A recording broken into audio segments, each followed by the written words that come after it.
The purpose of this video is to give tips and ideas on how you can help and assist clients with hearing impairments. The first thing to note is who we've got in the room today. So we've got a foreign language speaking client and a language interpreter. We have a deaf client, in fact 2 deaf clients on this course, with a British Sign Language interpreter or BSL interpreter, and we also have a client who is hard of hearing. So I'm going to go into a few tips on how to help each of these. Zoom has now introduced a new facility which enables you to move people's thumbnail images around your screen in gallery view. So the first thing I'm going to do is actually use that facility and move people around so I've got them where I want them and I can make reference to them. I know who I'm speaking to, what sort of difficulties they may be facing, and I can keep making reference back to the same place, same person. So I'm just going to, on my screen, move some of these people around. So I'm going to put the foreign language speaking client up there. So I've got language interpreter, foreign language speaking client there, and then I'm also going to put my British Sign Language interpreter in with the deaf clients. So I've got deaf client 1, deaf client 2 surrounding British Sign Language interpreter, foreign language speaking client next to the language interpreter with me in the middle, and I've got the hard of hearing person down at the bottom of my screen at the moment. So I've got them in an order I'm comfortable with. Which order you choose is entirely up to you. Now, as far as communication between the language interpreter and the foreign language speaking client, this requires a telephone connection. So with permission of the client, in advance of the course, typically we would send out the telephone number of the client to the interpreter. And then on the day of the course, the interpreter will make a phone call to the client and they will, using their mobile telephones or their landline phones, it doesn't matter, they can establish a speakerphone connection. So they make the call, they put it on speakerphone, they can hear one another.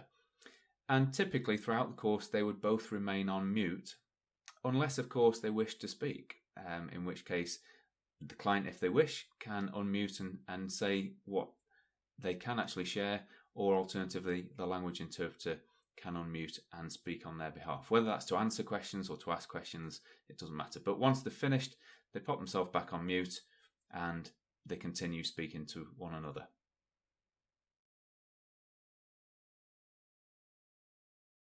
Once we're into screen share, typically on a computer, this is the layout you would see, whereby you've got the presentation and a number of thumbnails down the right hand side.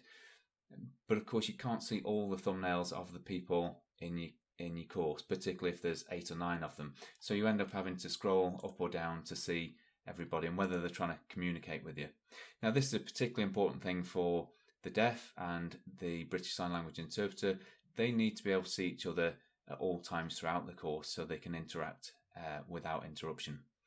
So one of the features Zoom has introduced is that you can go on to any individual and you can pin their video. So for example, deaf clients could both go onto the interpreter, click on the ellipsis button, this blue one with the 3 dots in, which gives a drop down menu, and then they can scroll down to where it says pin.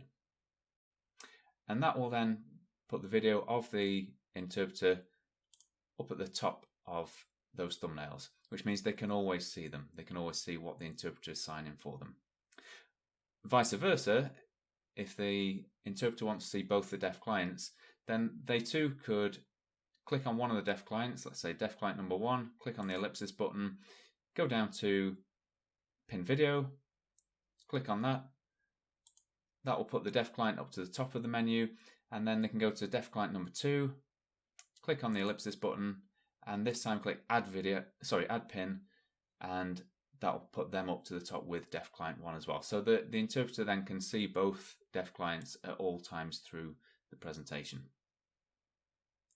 Now it's important to establish this with the clients and with the interpreters at the start of the course. So you can do that during the registration process. Just take a moment to show them, demonstrate to them how they can pin those videos. Now if you've got somebody hard of hearing on the course, then it's important to establish what assistance they may require. It may be as simple as adjusting the volume levels on their computer will be sufficient. but also there are features which will assist them, such as we have on the course materials videos which have subtitles on, so they can be very useful. And also, if you're using Office 365 for your PowerPoint, in other words, if you're paying a subscription on a monthly or annual basis, then you'll also have what's called live captions, whereby the microphone on the trainer's system will listen into what the trainer is saying and type that as subtitles just as quick as you're speaking almost. So let me demonstrate that for you. If you come down to the PowerPoint and click on it, you'll notice you often have buttons down here for going forwards and backwards on your presentation, but you also have one which shows subtitles. This is usually second from the right. So if you click on there, then the system will start listening to what the trainer is saying. So remember, it's not a perfect system. Sometimes you will get words which don't quite get heard properly or translated properly. So it's important to explain to the hard of hearing person that this isn't perfect, but if they have any queries or questions, please grab your attention and you can clarify it.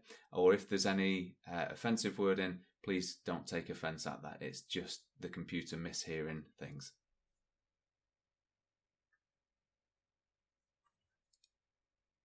Zoom have also recently introduced live captions, which is not only useful for people with hearing impairments, but is also very useful for assisting clients who are struggling to connect to audio or video at the start of the course, because they can often read the instructions you're giving them on the screen.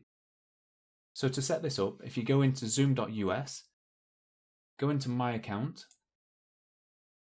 and on the left hand side under Personal Profile, select Settings.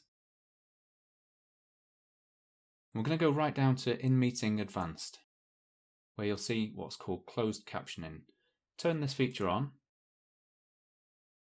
and then select Enable Live Transcription Service to show in the side panel meeting. So when you next go into a meeting, on the toolbar at the bottom of Zoom, you'll see a button now called Live Transcript. So if you go ahead and click on that button and select from the pop-up menu Enable Auto Transcription, and then it works much like PowerPoint live captions do, in that it will listen to your voice and translate that into text on the screen. Now when it comes to displaying the videos, typically your microphone won't pick up what the narrators are saying. So it is important at this point that you have already started the course with the subtitle videos embedded. So let me go to that point, and you'll see exactly what I mean.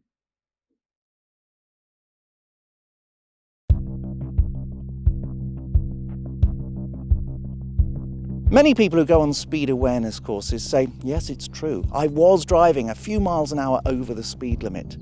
But so what? Does it really make a big difference? Well, if the journey was uneventful and nothing happened, then perhaps they have a point. It takes an hour to travel 30 miles at 30 miles an hour. So you'll see from that short clip of video that typically the live captions don't pick up the narrator's voice. So it is important to have the subtitled videos operating in your presentation. Now you'll also notice that the thumbnail images were covering up some of that, which isn't necessarily important for the trainer, but you may sometimes choose to move things around. And you can tell the clients that at the start of the course that they too can move the images around to get the best view and experience.